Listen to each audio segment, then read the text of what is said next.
Sa isang liblib na baryo na napapaligiran ng matatandang puno at malalawak na damuhan, naninirahan si Mateo, isang binatang lumaki sa piling ng katahimikan at hirap ng buhay. Ang baryong iyon ay tila nakalimutan na ng panahon. Ang mga bahay ay yari sa kahoy at pawid. Ang mga landas ay lupa at putik. Ang gabi ay mas madilim kaysa karaniwan, at ang hangin ay may dalang mga bulong na hindi maipaliwanag. Lumaki si Mateo sa mga kwento ng kanyang lola tungkol sa mga nilalang na hindi nakikita ng lahat. Madalas sabihin ng kanyang lola na hindi lamang tao ang naninirahan sa mundo. May mga nilalang na mas matanda pa sa mga bundok at ilog. May mga nilalang na nagbabantay at may mga nilalang na naninira. Kabilang sa mga iyon ang mga duwende. Ayon sa kanyang lola, may dalawang uri ng duwende. Ang isa ay duwendeng nagdadala ng swerte. Tahimik silang tumutulong sa mga taong may mabuting puso. Ang isa naman ay duwendeng nagdadala ng malas. Sila ang nagpaparamdam ng sakit, takot at kapahamakan sa mga taong walang galang sa kanilang tahanan. Ang kanilang tirahan ay madalas nasa ilalim ng lupa, lalo na sa mga punso na tila ordinaryong punton lamang ng lupa ngunit may lihim na kapangyarihan. Hindi lubos na pinaniwalaan ni Mateo ang mga kwentong iyon noong siya ay bata pa. Para sa kanya, iyon ay mga alamat lamang upang takutin ang mga bata at turuan silang maging magalang sa kalikasan. Ngunit habang siya ay lumalaki, may mga bagay siyang napapansin na hindi niya maipaliwanag. May mga pagkakataon na ang kanilang pananim ay biglang masagana kahit hindi nila ito masyadong inalagaan. May mga gabi rin na may naririnig siyang mahihinang yabag sa labas ng kanilang bahay kahit walang tao. May mga sandali na tila may mga matang nakatingin sa kanya mula sa dilim. Isang umaga, nagpasya si Mateo na linisin ang bahagi ng kanilang lupain na matagal nang hindi nagagalaw.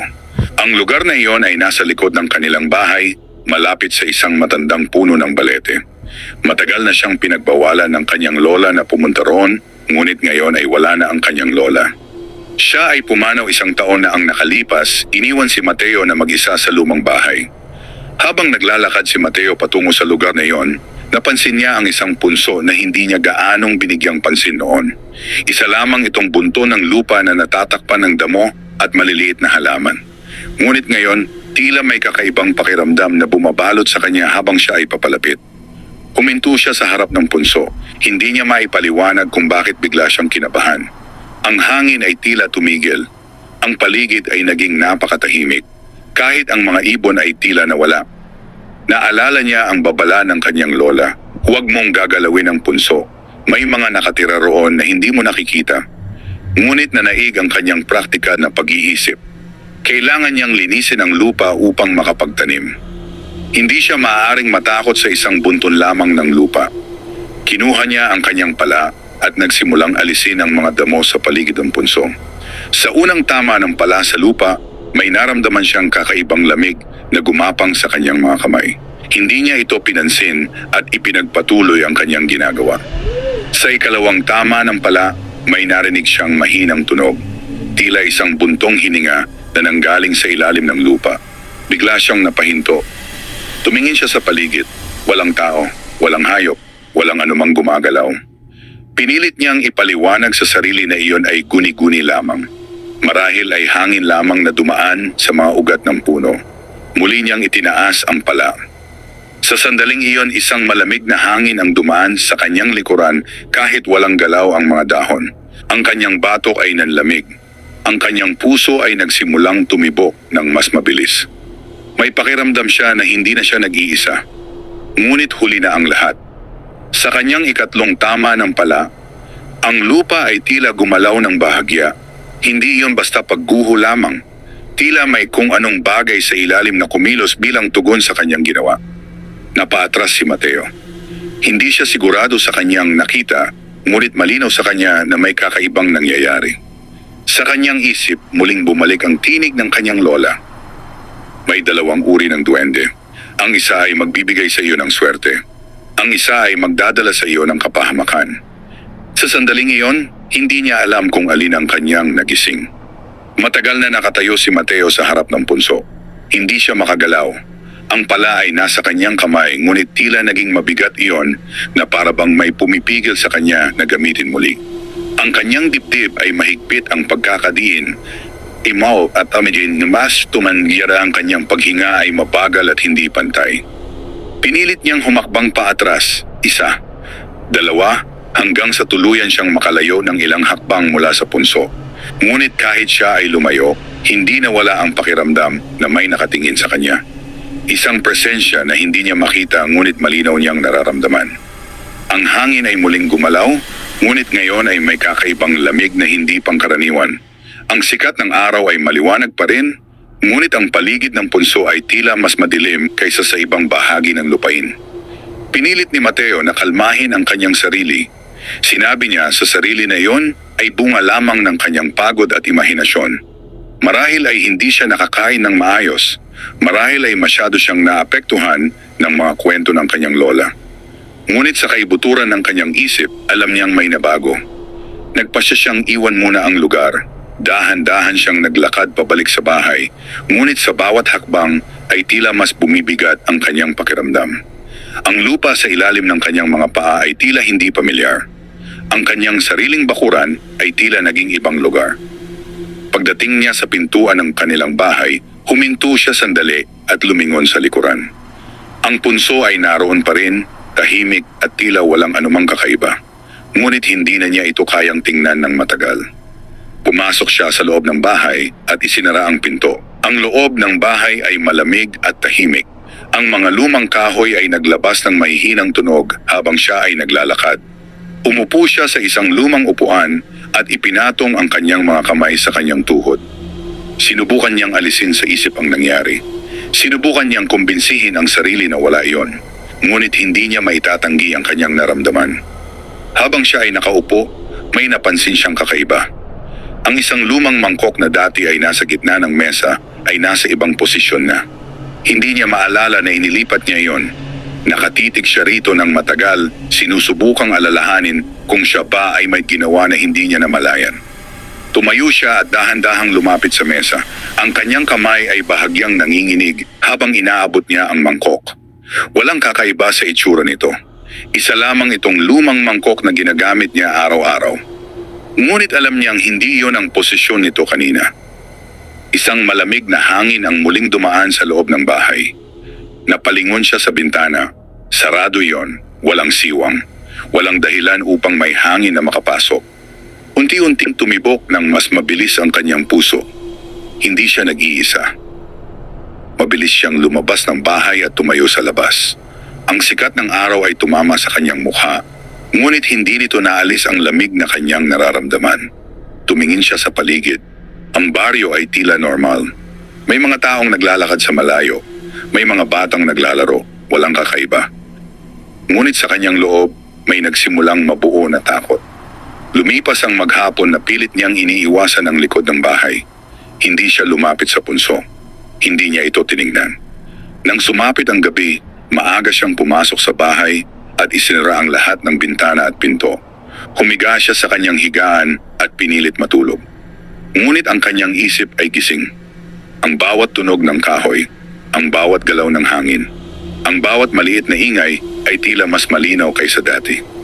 At pagkatapos narinig niya iyon. Isang mahinang tunog mula sa labas ng bahay. Isang maliit na yabag. Hindi iyon tunog ng tao. Hindi iyon tunog ng hayop na kanyang nakasanayan. Ito ay mabagal, magaan at may pagitan. 1, 2, 3. Huminto ang kanyang paghinga habang nakikinig siya. Ang tunog ay lumapit sa dingding ng kanyang silid at pagkatapos tumigil.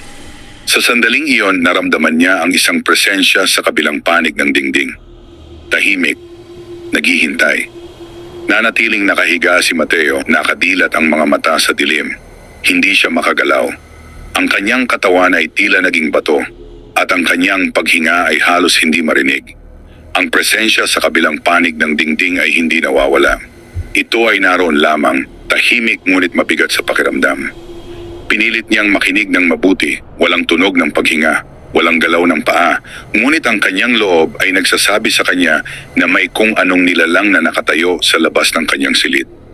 Lumipas ang ilang sandali na tila napakahaba, ang kanyang puso ay tumitibok ng malakas, at ang bawat tibok ay tila umaalingaw-ngaw sa kanyang ulo. At pagkatapos, Narinig niya muli ang tunog, isang mahinang kaluskos. Tila may maliit na bagay na gumagalaw sa kahabaan ng dingding. Mabagal, maingat, para bang sinusuri ang bawat bahagi ng bahay. Pinikit ni Mateo ang kanyang mga mata sandali, umaasang mawawala ang kanyang nararamdaman. Ngunit hindi iyon nawala. Sa halip, mas lalo niyang naramdaman ang lamig sa paligid. Unti-unti siyang umupo sa kanyang higaan. Ang kanyang mga paa ay dahan-dahang sumayad sa sahig na kahoy. Ang lamig ng sahig ay gumapang sa kanyang balat. Hindi niya alam kung bakit, ngunit may bahagi sa kanya na gustong makita kung ano ang naroon. Tumayo siya at dahan-dahang lumapit sa dingding kung saan niya narinig ang tunog. Ang bawat hakbang ay mabigat at puno ng pag-aalangan. Huminto siya sa harap ng dingding. Tahimik ang lahat. Ngunit malinaw sa kanya na may kung anong naroon sa kabilang panig. Dahan-dahan niyang inabot ang dingding gamit ang kanyang kamay. Sa sandaling dumikit ang kanyang balat sa malamig na kahoy, isang matinding lamig ang dumaloy sa kanyang braso. Parang may malamig na tubig na ibinuhos sa kanyang ugat. Mabilis niyang inalis ang kanyang kamay. Napaatras siya at napahinga ng malalim. At pagkatapos, narinig niya ang tunog mula sa ibang bahagi ng bahay. Mula sa kisame. Napatingala siya. Ang kisame ay madilim, ngunit may kakaiba siyang napansin. Tila may maliit na anino na gumalaw ng bahagya. Hindi malinaw ang hugis, ngunit ito ay sapat upang magdulot ng takot sa kanyang puso. Hindi siya makapaniwala sa kanyang nakikita. Ang anino ay hindi gumagalaw tulad ng anino ng isang bagay na tinatamaan ng ilaw. Ito ay gumagalaw na tila may sariling buhay. Unti-unti itong lumipat sa gilid ng kisame, patungo sa sulok ng kanyang silid. Hindi makagalaw si Mateo.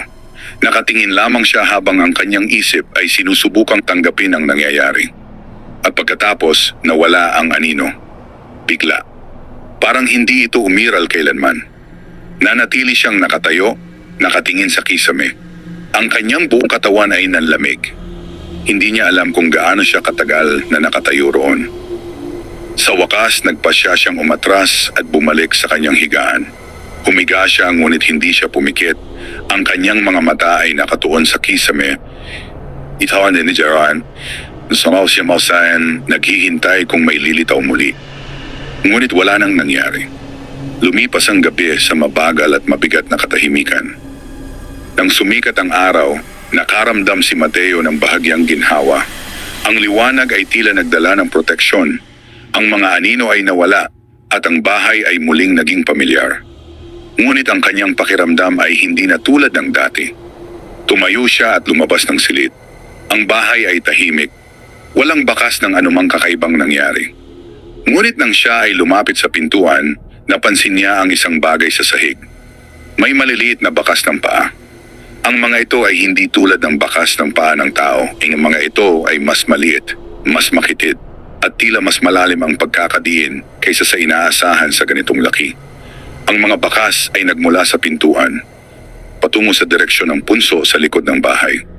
Nanigas si Mateo habang nakatingin sa mga bakas. Sa sandaling iyon, naunawaan niya ang isang bagay na hindi niya nais tanggapin. May nilalang na nanggaling sa punso, at ito ay pumasok sa kanyang bahay. Hindi agad gumalaw si Mateo. Nakatingin lamang siya sa maliliit na bakas ng paa sa sahig. Ang kanyang dibdib ay mabigat at ang kanyang paghinga ay mabagal.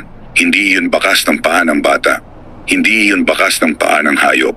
May kakaibang hugis ang mga daliri at ang pagitan ng bawat hakbang ay tila sinadya at maingat. Dahan-dahan siyang lumuhod upang mas mapagmasdan ang mga bakas. Ang kahoy na sahig ay malamig sa kanyang tuhod. Inabot niya ang isa sa mga bakas gamit ang kanyang daliri, ngunit hindi niya ito tuluyang hinawakan. May pakiramdam siyang hindi niya dapat gawin iyon. Ang mga bakas ay malinaw. Hindi ito panaginip. Hindi ito guni-guni. Tumayo siya at sinundan ng tingin ang direksyon ng mga bakas. Ang mga ito ay papunta sa pintuan na nakaharap sa likod ng bahay. Ang pintuang iyon ang malapit sa punso. Naramdaman niyang bumigat ang kanyang mga paa habang siya ay lumalapit sa pintuan. Ang kanyang kamay ay dahan-dahang umabot sa hawakan. Saglit siyang huminto. May bahagi sa kanya na natatakot sa kung ano ang maaaring makita sa labas. Ngunit kailangan niyang malaman. Dahan-dahan niyang binuksan ang pinto. Ang liwanag ng umaga ay pumasok sa loob ng bahay. Ang hangin ay sariwa, ngunit hindi nito naalis ang kaba sa kanyang dibdib. Lumabas siya at tumingin sa lupa. Naroon ang mga bakas ng paa. Mas malinaw ang mga ito sa lupa kaysa sa sahig. Ang bawat hakbang ay nakabaon ng bahagya sa lupa na tila ang nilalang na gumawa nito ay may bigat na hindi tumutugma sa liit ng kanyang mga paa. Sinundan ni Mateo ang mga bakas. Ang kanyang bawat hakbang ay maingat. Ang kanyang mga mata ay nakatutok sa lupa. Ang kanyang tainga ay nakikinig sa bawat tunog ng paligid. Ang mga bakas ay patungo sa punso. Habang siya ay papalapit, muli niyang naramdaman ang kakaibang lamig. Ang hangin ay tila bumagal. Ang mga dahon ng puno ay hindi gumagalaw kahit may hangin. Huminto siya sa harap ng punso. Ang mga bakas ng paa ay nagtatapos roon. Walang bakas na papalayo. Walang bakas na papunta sa ibang direksyon. Tila ang nilalang ay lumubog sa lupa. Nanatili siyang nakatayo, nakatingin sa punso. Ang kanyang isip ay puno ng tanong. Ano ang pumasok sa kanyang bahay? Ano ang nais nito? Bakit siya? At pagkatapos, minamasan ay sinihira at tapos may napansin siyang kakaiba. Sa ibabaw ng punso may isang maliit na bagay na wala roon kahapon. Ito ay tila isang maliit na piraso ng bato. Ngunit ang kulay nito ay hindi pangkaraniwan. Ito ay maputla at bahagyang kumikislap sa liwanag ng araw.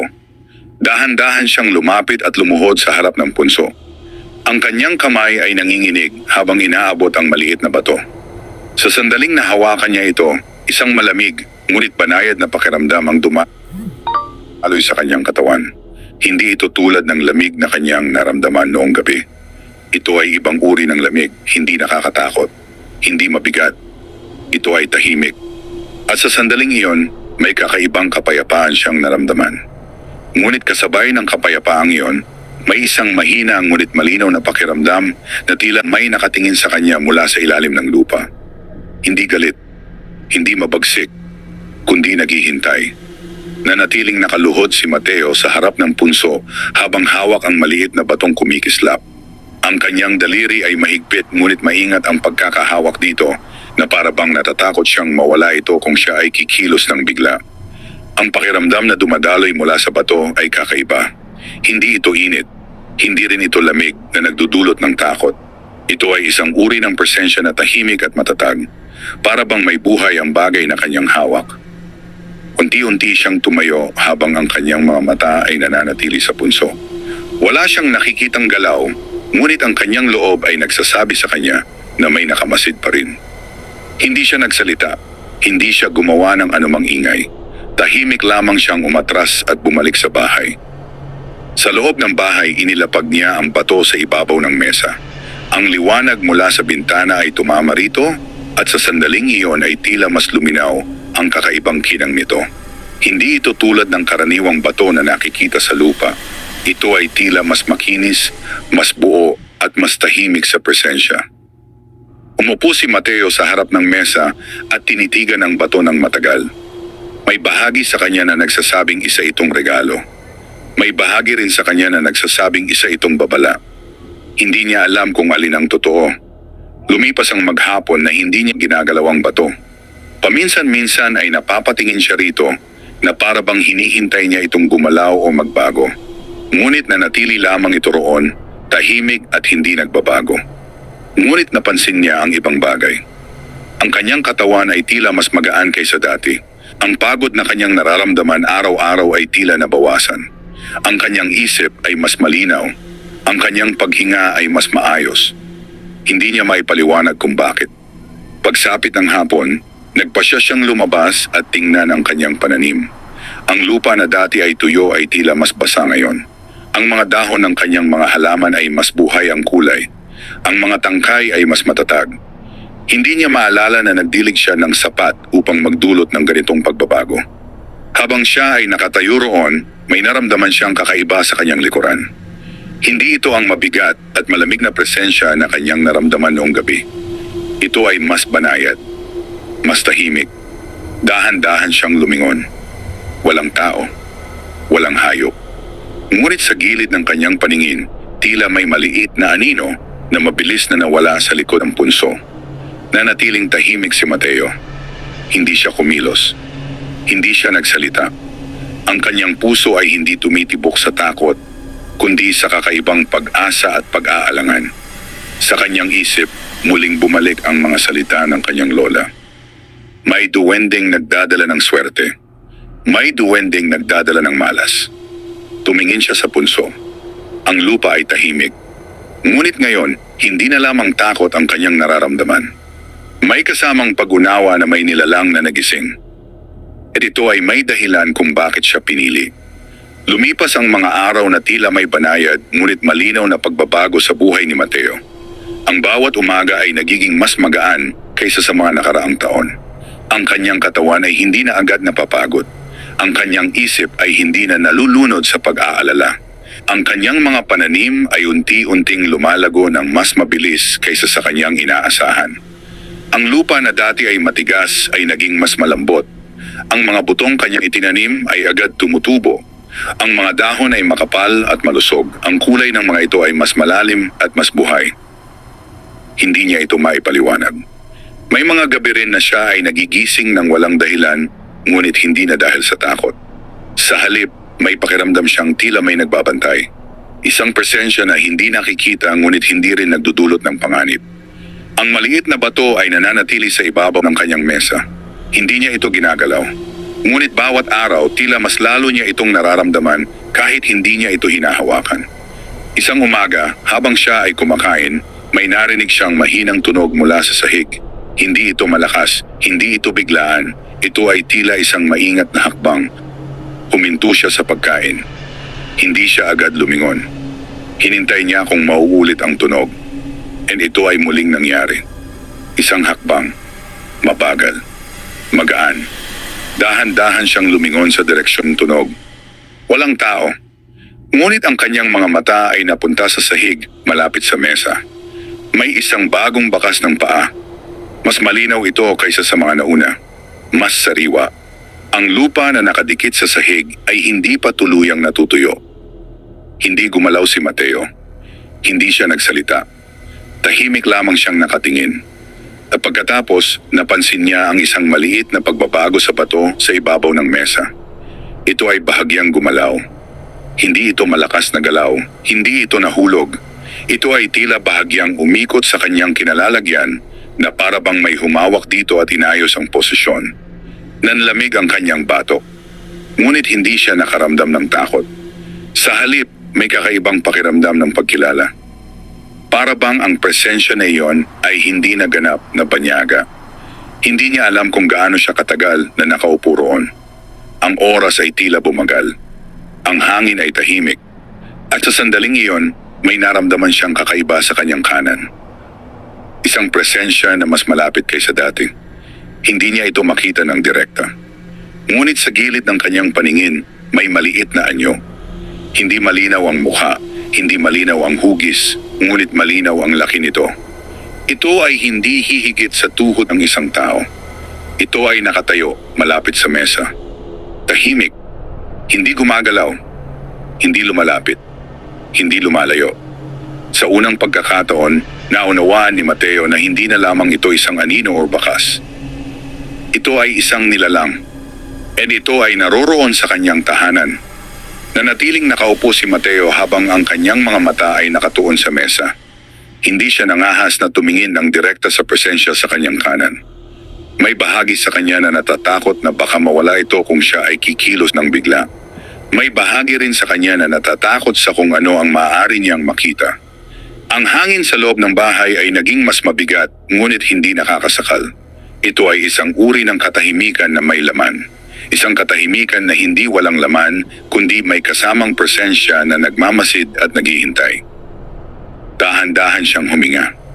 Ang kanyang mga kamay ay nakapatong sa kanyang mga hita. Hindi siya gumalaw. Sa gilid ng kanyang paningin, ang maliit na anyo ay nananatili. Hindi ito ganap na malinaw, ngunit sapat upang makita ang balangkas nito. Ito ay may ulo, katawan at mga paa. Ang tindig nito ay tuwid ngunit maliit. Unti-unti nag-ipon si Mateo ng lakas ng loob. Dahan-dahan niyang inangat ang kanyang tingin. Sa sandaling iyon, ang presensya ay tila umurong ng bahagya. Hindi ito nawala. Ngunit ito ay lumayo sa liwanag. Ang kanyang puso ay tumibok ng mas mabilis, hindi sa takot kundi sa matinding pagkaunawa na siya ay tunay na hindi nag-iisa. Hindi siya nagsalita, hindi siya gumawa ng ingay. Sa halip, nanatili siyang kalmado.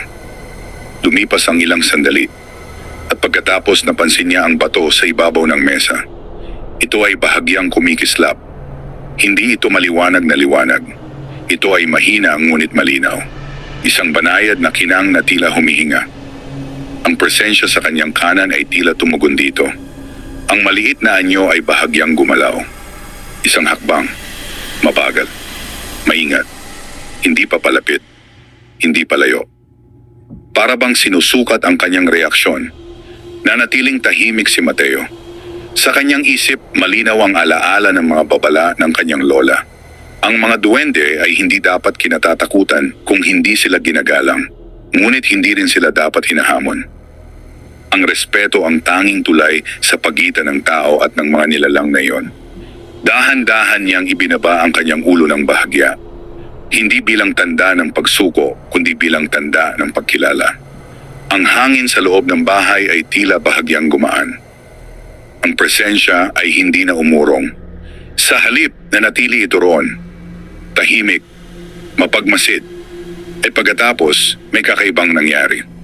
Ang bato sa ibabaw ng mesa ay bahagyang dumulas sa kahoy na para bang itinulak ng isang hindi nakikitang kamay. Hindi ito nahulog. Ito ay huminto sa gilid ng mesa, mas malapit sa direksyon ng presensya. Ang puso ni Mateo ay bumilis ang tibok. Hindi siya gumalaw. Hindi niya hinawakan ang bato. Ang presensya ay tila lumapit ng bahagya. Hindi pa rin malinaw ang anyo nito, ngunit ang presensya nito ay mas matindi na ngayon. At sa sandaling iyon may pumasok na kakaibang pakiramdam sa isip ni Mateo. Hindi ito salita. Hindi ito tunog. Ito ay isang malinaw na intention. Isang pakiramdam ng pagmamasid. Isang pakiramdam ng pagsusuri. Isang pakiramdam na siya ay pinipili. Sa katahimikan ng kanyang tahanan, naunawaan niya ang isang bagay na hindi na niya maitatanggi. May isang duwende na lumapit sa kanya. And ito ay hindi dumating upang manakit. Sa mga sumunod na araw, hindi na nawala ang presensya sa loob ng bahay ni Mateo. Hindi ito palaging nakikita, ngunit ito ay palaging nararamdaman. May mga sandali na ang hangin ay bahagyang lumalamig. May mga sandali na ang bato sa mesa ay bahagyang nag-iiba ng posisyon. May mga sandali na ang mga maliliit na bakas ng paa ay muling lumilitaw sa sahig at nawawala rin makalipas ang ilang oras. Hindi na ito nagdulot ng matinding takot kay Mateo. Ang takot ay napalitan ng pag-iingat at paggalang. Hindi niya sinubukang kausapin ang nilalang. Hindi niya sinubukang lapitan ito. Hinayaan lamang niya itong manatili. Isang umaga, nagising si Mateo na may kakaibang pakiramdam. Ang kanyang katawan ay mas magaan kaysa dati. Ang kanyang isip ay malinaw. Ang hangin sa loob ng bahay ay tila mas sariwa. Tumayo siya at lumabas ng silid. Pagdating niya sa mesa, napansin niyang wala na ang bato sa dati nitong kinalalagyan. Nanigas siya. Ang kanyang mga mata ay mabilis na naghahanap sa paligid. At pagkatapos, nakita niya ito. Ang bato ay nasa sahig, malapit sa pintuan na nakaharap sa likod ng bahay. Hindi niya maalala na inilagay niya iyon doon. Dahan-dahan siyang lumapit. Sa bawat hakbang, nararamdaman niyang may presensya na nakamasid sa kanya. Hindi ito nagtatago, hindi rin ito nagpapakita. Ito ay naroroon lamang. Huminto siya sa harap ng bato. Hindi niya ito agad pinulot. Sa halip, tumingin siya sa direksyon ng punso sa labas. Ang pintuan ay sarado, ngunit may kakaibang pakiramdam na tila may naghihintay sa kabilang panig. Dahan-dahan niyang binuksan ang pinto. Ang liwanag ng umaga ay pumasok sa loob ng bahay. Doon, sa lupa malapit sa punso, may mga bagong bakas ng paa. Mas marami kaysa dati. Mas malinaw. Mas sariwa. Ang mga ito ay hindi nagkalat ng walang direksyon. Ang mga ito ay nakahanay na para bang may nilalang na paulit-ulit na naglakad sa pagitan ng punso at ng bahay. Nanatiling tahimik si Mateo. Hindi siya gumalaw. Ang kanya puso ay mabagal ngunit mabigat ang tibok. Sa sandaling iyon napansin niya ang isang kakaibang pagbabago sa paligid ng punso. Ang damo sa paligid nito ay mas luntian kaysa sa ibang bahagi ng lupa. Ang lupa ay tila mas buo. Ang hangin sa paligid nito ay mas malamig, ngunit hindi nakakatakot. At pagkatapos sa gilid ng kanyang paningin, may nakita siyang galaw. Isang maliit na anyo, mas malinaw kaysa sa mga nauna. Ito ay nakatayo malapit sa punso. Hindi malinaw ang mukha, ngunit malinaw ang tindig. Maliit, payat, tahimik. Hindi ito lumalapit. Hindi ito tumatakbo. Ito ay nakatingin lamang sa kanya. Nanatiling hindi gumagalaw si Mateo. Sa sandaling iyon, naramdaman niya ang isang kakaibang kapayapaan. Ang presensya ay hindi nagdadala ng galit. Hindi nagdadala ng babala. Ito ay nagdadala ng pagkilala. Sa katahimikan ng umagang iyon, naunawaan ni Mateo na ang duwending iyon ay hindi na lamang tagamasid. Ito ay naging bahagi na ng kanyang mundo. Hindi agad kumilos si Mateo. Ang kanyang mga mata ay nakatuon sa maliit na anyo malapit sa punso. Sa unang pagkakataon, ang presensya ay hindi lamang isang anino o pakiramdam. Ito ay may malinaw na lugar sa harap ng kanyang paningin. Ang nilalang ay maliit, hindi hihigit sa taas ng kanyang hita. Ang katawan nito ay payat, ngunit matatag ang tindig. Ang kulay nito ay tila kahalintulad ng lupa at anino, na para bang ito ay bahagi ng mismong punso na kanyang pinanggalingan. Hindi ito gumagalaw. Hindi ito lumalapit. Hindi rin ito lumalayo. Ang hangin sa paligid ay nanatiling tahimik. Nararamdaman ni Mateo ang sariling paghinga, mabagal, maingat. Ang kanyang puso ay hindi na tumitibok sa takot. Ito ay tumitibok sa malalim na pagkaunawa na siya ay nasa harap ng isang nilalang na matagal nang umiiral bago pa siya isinilang. Hindi siya nagsalita.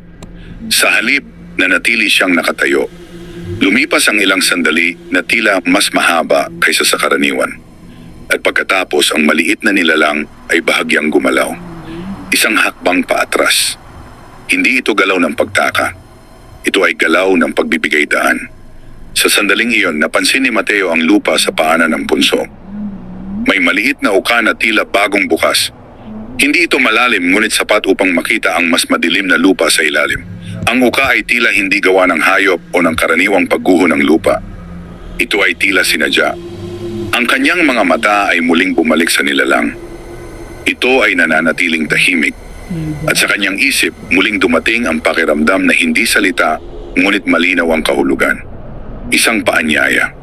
Hindi ito utos. Hindi ito babala. Ito ay isang paanyaya na makita at maunawaan. Ang kanyang mga paa ay mabigat habang siya ay lumalapit sa punso. Ang bawat hakbang ay puno ng pag-aalangan, ngunit hindi ng pagtanggi. Huminto siya sa harap ng maliit na uka. Ang lupa ay malamig sa kanyang paningin pa lamang. Hindi siya lumuhod. Hindi niya hinawakan ang lupa. Sa halip, tumingin lamang siya. Sa sandaling iyon, ang hangin ay bahagyang gumalaw. At ang maliit na nilalang ay muling umatras ng isang hakbang. Hindi ito nawawala. Ito ay nananatiling naroroon. Nagbabantay. Naghihintay. Unti-unting naunawaan ni Mateo ang katotohanan. Ang duwending ito ay hindi lamang basta naninirahan sa punso. Ito ay nagmamasid sa kanya. Pinag-aaralan siya. And ngayon, ito ay nagbubukas ng isang bagay na matagal nang nakatago sa ilalim ng lupa. Nanatiling nakatayo si Mateo sa harap ng punso. Ang maliit na uka sa lupa ay tila ordinaryo sa unang tingin. Ngunit ang kanyang loob ay nagsasabi sa kanya na ito ay hindi basta-basta. Ang lupa sa bahaging iyon ay mas maitim, mas buo, at tila may lalim na hindi niya makita sa ibabaw lamang. Ang maliit na nilalang ay nananatili sa likuran, tahimik at hindi gumagalaw. Hindi ito lumalapit. Hindi rin ito nawawala. Ito ay naroroon lamang na para bang hinihintay ang kanyang desisyon. Ang hangin ay malamig ngunit hindi mabigat. Ang mga dahon ng puno ay bahagyang gumagalaw, ngunit ang paligid ng punso ay tila may sariling katahimikan. Dahan-dahan, lumuhod si Mateo. Ang kanyang tuhod ay sumayad sa lupa. Ang lamig nito ay agad niyang naramdaman. Ang kanyang kamay ay nakapahinga sa kanyang hita. Hindi pa niya hinahawakan ang lupa. Huminga siya ng malalim. Sa sandaling iyon, naramdaman niya ang kakaibang presensya na nagmumula sa ilalim ng punso. Hindi ito galit, hindi ito magulo. Ito ay matanda at tahimik. Isang presensya na matagal nang naroroon bago pa man dumating ang kanyang pamilya sa lupang iyon. Unti-unti niyang inilapit ang kanyang kamay sa maliit na uka. Hindi siya nagmadali. Ang kanyang daliri ay bahagyang nanginginig. Sa sandaling dumikit ang kanyang balat sa lupa, isang banayad na lamig ang dumaloy sa kanyang kamay. Ngunit kasabay nito, may kakaibang pakiramdam ng pagkilala. Para bang ang lupa mismo ay tumutugon sa kanyang presensya. Hindi niya ito hinukay. Hindi niya ito sinira. Hinawakan lamang niya ito. Sa sandaling iyon, may pumasok na malinaw na pakiramdam sa kanyang isip. Hindi ito salita, ngunit malinaw ang kahulugan. Ang punso ay hindi lamang tahanan. Ito ay hangganan. Isang hangganan sa pagitan ng mundo ng tao at ng mundo ng mga nilalang na matagal nang nagbabantay sa lupa. Unti-unti niyang inalis ang kanyang kamay at tumingin sa maliit na nilalang. Ito ay naroon pa rin. Tahimik. Mapagmasid. Ngunit ang presensya nito ay nagbago.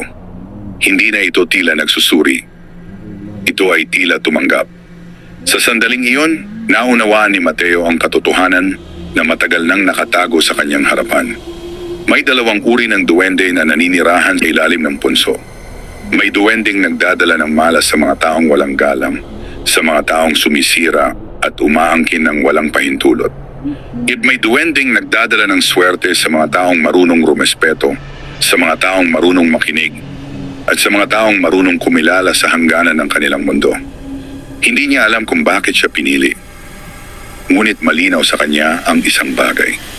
Ang kanyang buhay ay hindi na tulad ng dati. Sa katahimikan ng umagang iyon, sa harap ng punso at sa presensya ng maliit na nilalang, nagsimula ang isang bagong ugnayan na hindi nakikita ng iba. Isang ugnayan sa pagitan ng tao at ng duwending nagbabantay sa lihim ng lupa.